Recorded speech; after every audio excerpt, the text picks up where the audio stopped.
হাজার বছর ধরে আমি পথ হাঁটিতেছি পৃথিবীর পথে, সিংহল সমুদ্র থেকে নিশীথের অন্ধকারের মালয় সাগরে। অনেক ঘুরেছি আমি, বিম্বিসার অশোকের ধূসর জগতে, সেখানে ছিলাম আমি।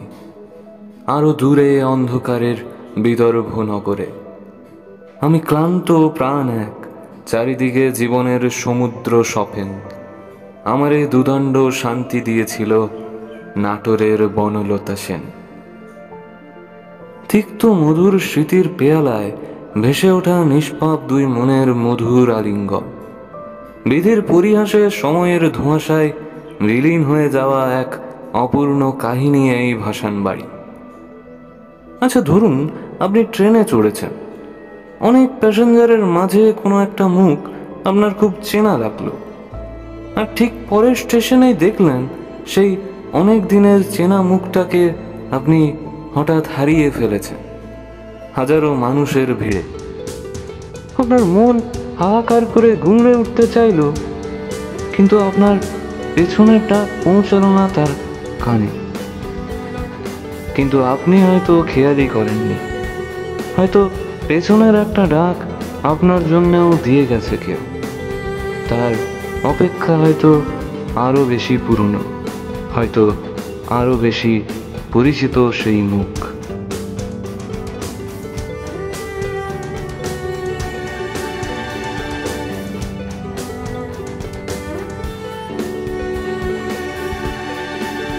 মাটিতে সজোরে মাথাটা ঢুকে যেতেই ঘুম ভাঙল হৈমন্তীর। চোখ মেলতে বুঝতে পারল বিছানা থেকে মেঝের উপরে এসে পড়েছে সে। শব্দ করে এক হাতে কপাল চেপে ধরল সে। মনে হলো মাথায় একসঙ্গে দুটো যন্ত্রণা শুরু হয়েছে। একটা আগে থেকেই ছিল, আর একটা এইমাত্র মাটিতে মাথা ঢুকে জন্মেছে। চোখ খুলে হৈমন্তী দেখল মেঝের উপরে সাদা রঙের কয়েকটা কাগজ পড়ে আছে, যেন ঘরময় সেগুলো ছড়িয়ে রেখেছে কেউ। হাতের ওপরে ভর দিয়ে কোনো মতে উঠে দাঁড়ালো সে। শরীরটা একেবারেই চলছে না, মাথাটা ভারী হয়ে আসছে কবে থেকে। গলার কাছে একটা কষাটে স্বাদ ঢোক গিলতে বাধা দিচ্ছে বারবার। সেই সঙ্গে ঠোঁটের পাশে চটচটে আঠালো ভাব। আয়নার সামনে গিয়ে দাঁড়ালো। আঠালো ভাবটা আধ শুকনো রক্তে। গাল আর চিবুকের কয়েক জায়গায় কালো রক্ত শুকিয়ে গেছে। চোখ থেকে কয়েক ফোঁটা টাটকা জল নেমে এসেছিল বাসি রক্তের গায়ে। মেশিনের সামনে গিয়ে দ্রুত সেগুলো মুছে ফেলল হৈমন্তী। জামা কাপড় খানিকটা ঠিকঠাক করে নিয়ে সিঁড়ি দিয়ে নিচে নেমে গেল। গলায় জোর এনে ডাক দিল, অশ্বিনী, হ্যাঁ অশ্বিনী। নিচের দিকের ঘর থেকে কোনো শব্দ এলো না। রেলিং ধরে নিচে নামতে লাগলো সে। রাত 9:30 কাছাকাছি বেজেছে। সকাল থেকে এখন অবধি ঠিক কি ঘটেছে মনে নেই হৈমন্তীর। বাজারে ঢোকার মুখেই অজ্ঞান হয়ে গিয়েছিল সে। তারপর অশ্বিনী হয়তো বাড়িতে এনে শুইয়ে দিয়েছে ওকে। একতলায় নেমে আরো বার দুয়েক ডাকাডাকি করেও কোনো সাড়া পাওয়া গেল না। আবার কালকের ঘরটার দিকে এগিয়ে গেল হৈমন্তী। এখনো আলো আসছে সেখান থেকে। দেওয়ালে হাত রেখে এগিয়ে যায় সে।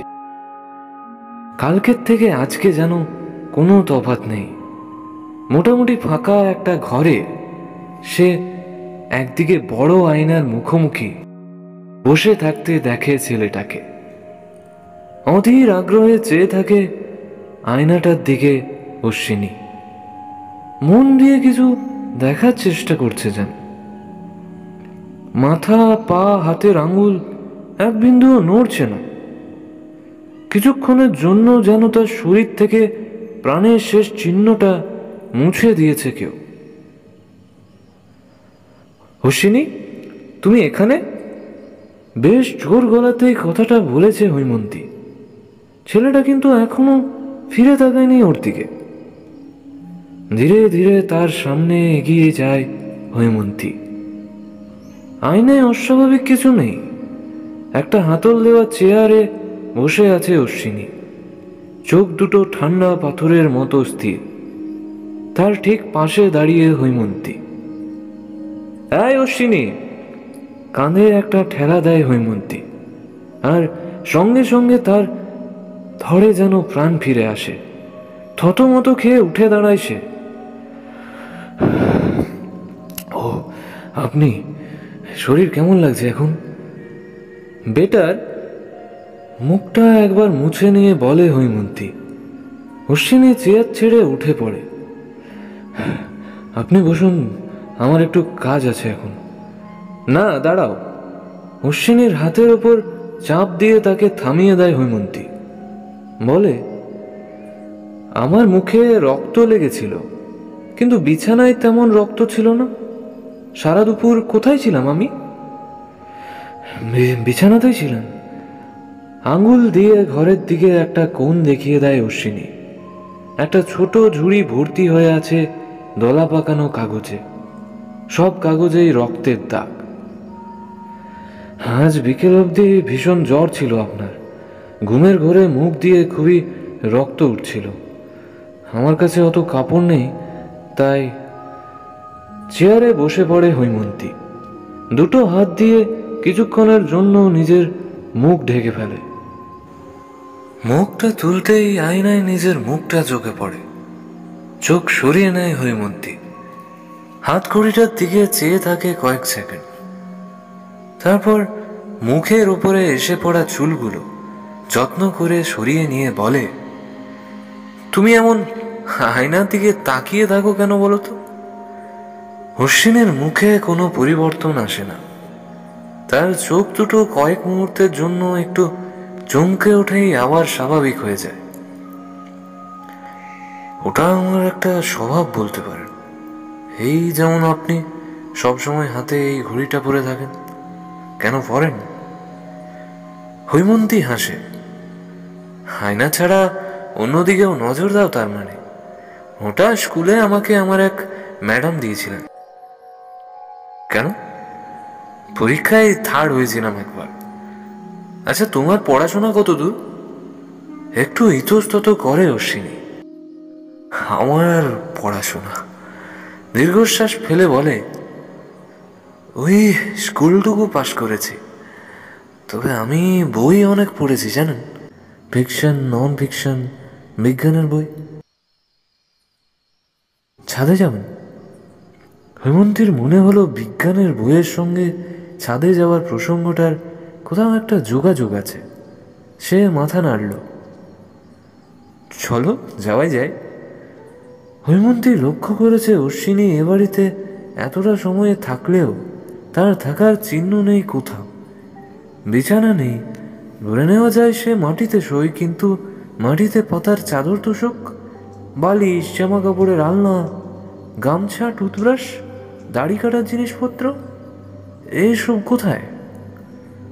ছেলেটার গাল দেখে বোঝাই যায় প্রায় রোজই সে দাড়ি কাটে। অন্য কোনো ঘরে আছে কি তাহলে? হাতে একটা ছোট চটের থলে নিয়ে দ্রুত সিঁড়ি দিয়ে ছাদে চলে আসে অশ্বিনী। তার পেছন পেছন হৈমন্তী। ভাসান বাড়ির ছাদে এসে এই প্রথম এলো। মনটা জুড়িয়ে গেল তার। ছাদের চারিদিকে 2 ফুট উঁচু পাঁচিল দেওয়া। সেগুলো পার করে গ্রামের বুক জুড়ে ঝোপঝাড়, জঙ্গল আর খুঁতে খুঁতে বাড়িঘর চোখে পড়ে। উপরে অনন্ত তারা ভরা আকাশ। তার বুক চিরে দাঁড়িয়ে আছে কয়েকটা আকাশ ছোঁয়া গাছ। যেন গ্রামের মানুষজন এককালে আকাশে চড়ার জন্যই বানিয়েছিল সেগুলো। খানিকটা তৈরি করার পর কোনো অজানা কারণে হাল ছেড়ে দিয়েছে তারা। শনশন করে হাওয়া দিচ্ছে একটা। হৈমন্তীর শরীর যেন সেই বাতাস থেকেই ফুরিয়ে যাওয়া রক্ত শুষে নিচ্ছে। মাথার পেছনে বাঁধা চুলগুলো খুলে ফেলল হৈমন্তী। খোলা হাওয়ায় নিঃশব্দ ছন্দে উড়তে লাগলো তারা। ছাদের এক প্রান্তে একটা সিমেন্টের বেঞ্চ করা আছে। জনা 3 লোক তাতে অনায়াসেই বসতে পারে। ওরা দুজন দুপাশে বসল। অশ্বিনী চটের থলে থেকে কয়েকটা লালচে ফল বের করে মাঝখানে রাখে। কি ওটা? হৈমন্তী জ্যোৎস্নায় চিনতে পারল না ফলটা। বেদানা। আপনার শরীর থেকে যা রক্ত বেরিয়েছে সেটা ফিরিয়ে আনতে এর থেকে ভালো কিছুই হয় না। কয়েক সেকেন্ডের জন্য ছেলেটার মুখের দিকে তাকায় হৈমন্তী। নিচু চাপা গলায় বলে, এই তুমি আমার এত যত্ন নিচ্ছ কেন বলো তো? বেদনার খোসা ছাড়াতে ছাড়াতে অশ্বিনী বলে, আমার গোটা জীবনটাই তো যত্ন নিতেই কেটেছে, কখনো বাড়ির, কখনো মানুষের। কেয়ারটেকার? হৈমন্তী হাসে। এমন করে গোটা জীবন বললে যেন 4-20 পেরিয়ে গেছে।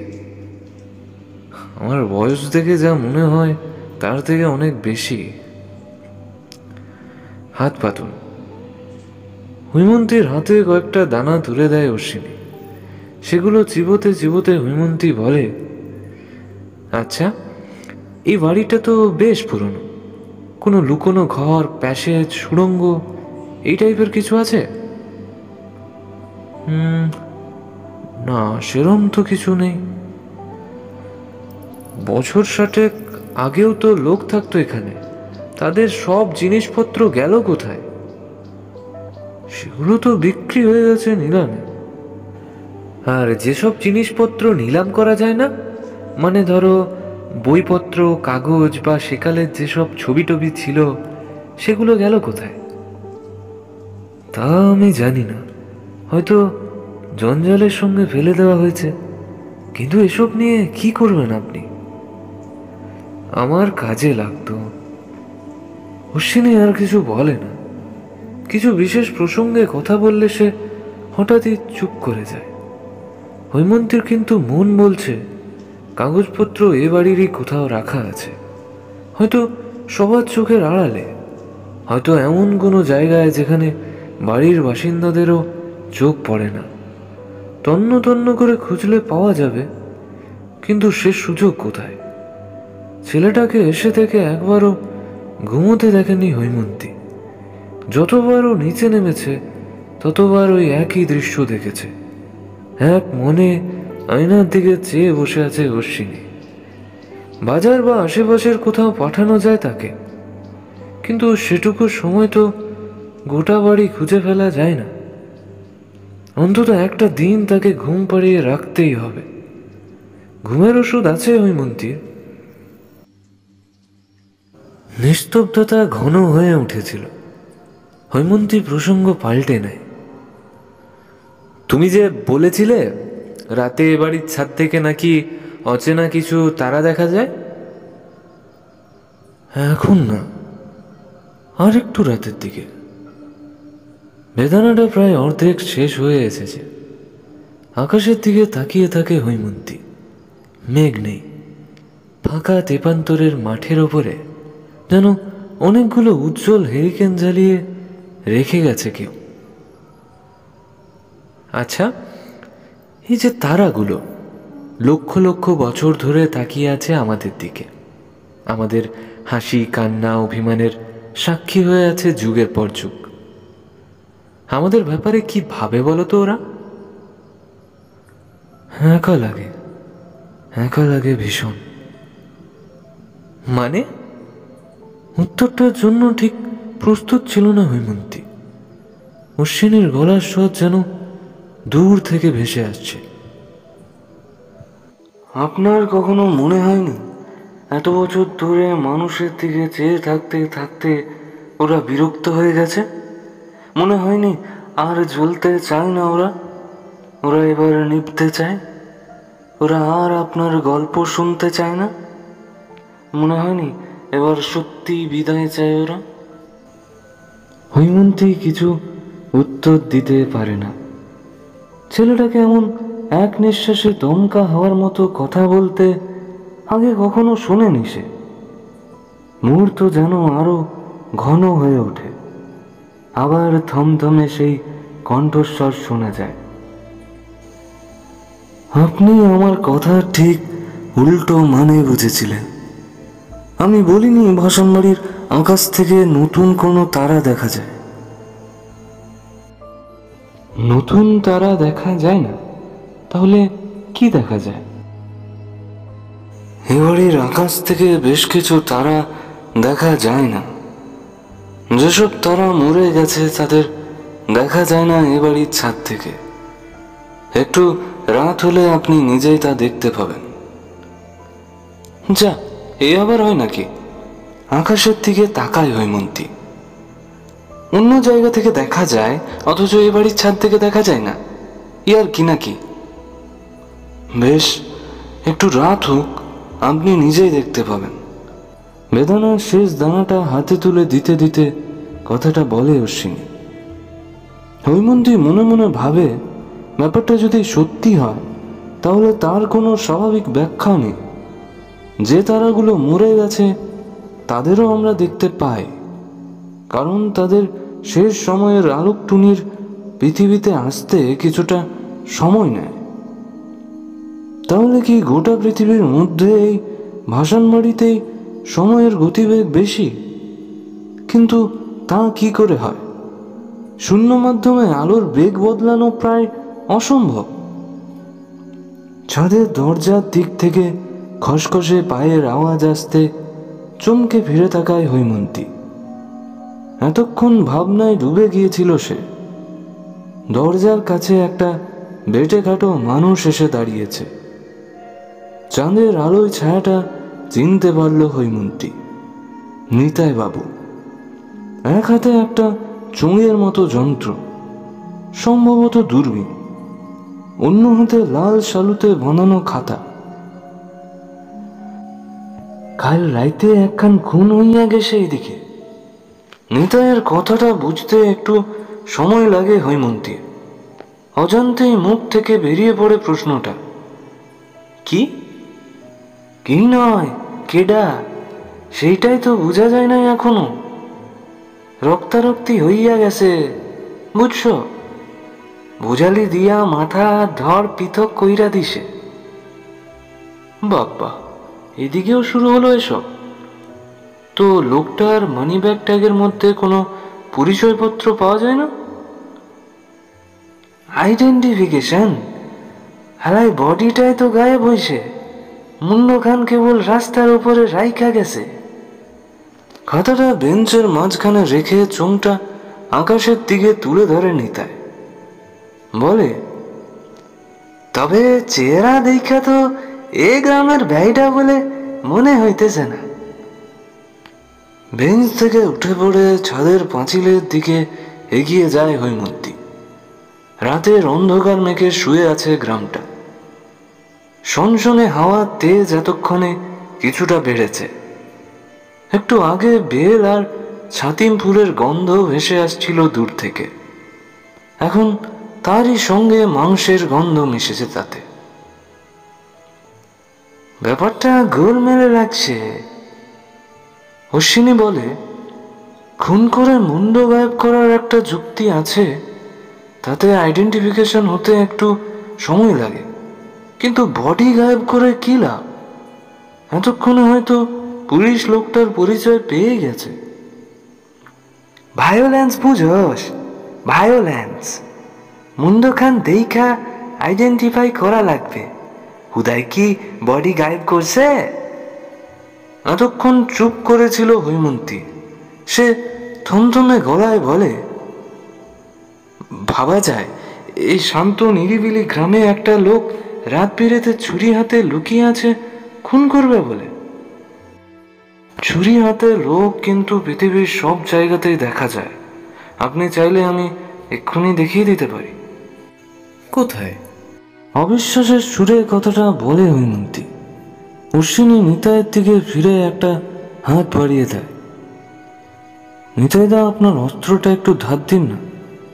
আপনি বরং একটা বিড়ি ধরেন। কথা না বাড়িয়ে দূরবীনটা দিয়ে দেয় নিতাই। অশ্বিনী সেটা হৈমন্তীর দিকে দিয়ে বলে, নিন, চোখ লাগান এতে, দেখাচ্ছি আপনাকে। মানে কি দেখবো এতে? হা, লাগান না আপনি চোখ। দূরবীনটা চোখে লাগিয়ে গ্রামের দিকে তাকায় হৈমন্তী। অশ্বিনী একটা হাত দিয়ে তার আরেকটা চোখ ঢেকে দিয়ে বলে, আহা, হচ্ছে না, আপনি নিচে নয়, ওপরের দিকে, আকাশের দিকে তাকান। আকাশের দিকে? ছুরি হাতে লোক। মিড়মিড় করে হৈমন্তী। কথাগুলো তার ঠোঁটেই আটকে যায়। সত্যি ছুরি কোমরে আর তীরধনুক হাতে একটা লোককে দেখা যাচ্ছে। আকাশের বুকে শুয়ে আছে সে, শুয়ে আছে কয়েক কোটি বছর ধরে, কালপুরুষ। মুগ্ধ হয়ে সেই আদিম অন্ত্রসজ্জিত পুরুষের দিকে চেয়ে থাকে হৈমন্তী। তারাগুলো চেনেন? একটাও চিনি না। কোমরে গোঁজা ওই তলোয়ারটা দেখতে পাচ্ছেন, ওর ঠিক মাঝের তারাটার নাম জানেন? জানি না। Orion nebula.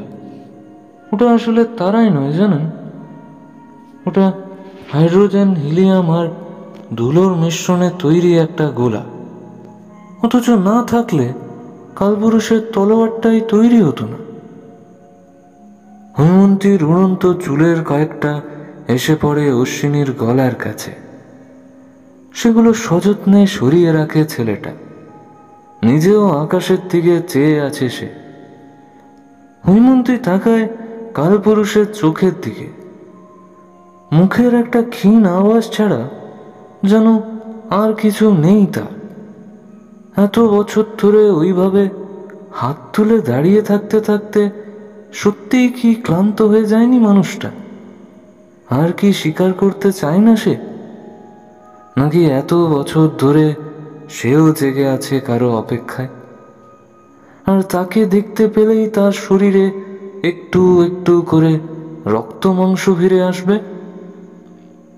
অসংখ্য রঙের সমুদ্রের মাঝে আকাশের বুক চুড়ে দুজন মিলে ঘুরে বেড়াবে তখন।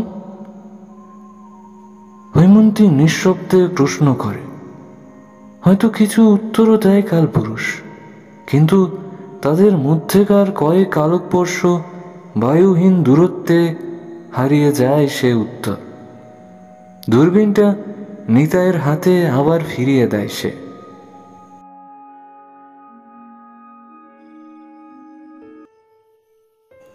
লোকটা এ গ্রামের নয় বুঝলেন কেমন করে?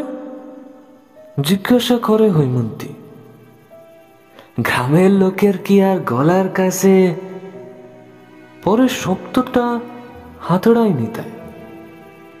কালো কালি দিয়া চামড়ার কি যান আগে আইসগাল ট্যাটু? হ্যাঁ, ওই একখান ট্যাটু আছে। আর আর কিছু পাওয়া যায়নি মুখে? একটু সময় নিয়ে নিতাই বলে, নাকের ঠিক উপরে একখান কাটা দাগ আছে, মেলা বদখত দেখতে নাকি। কোনটা, লোকটা নাকি ট্যাটুটা? অশ্বিনী জিজ্ঞাসা করে। দুইটাই। ওই ট্যাটুর কি একখান নামও শুনছিলাম, কি জান ছিল? Devil tattoo. অজান্তই হৈমন্তীর মুখ দিয়ে বেরিয়ে আসে কথাটা।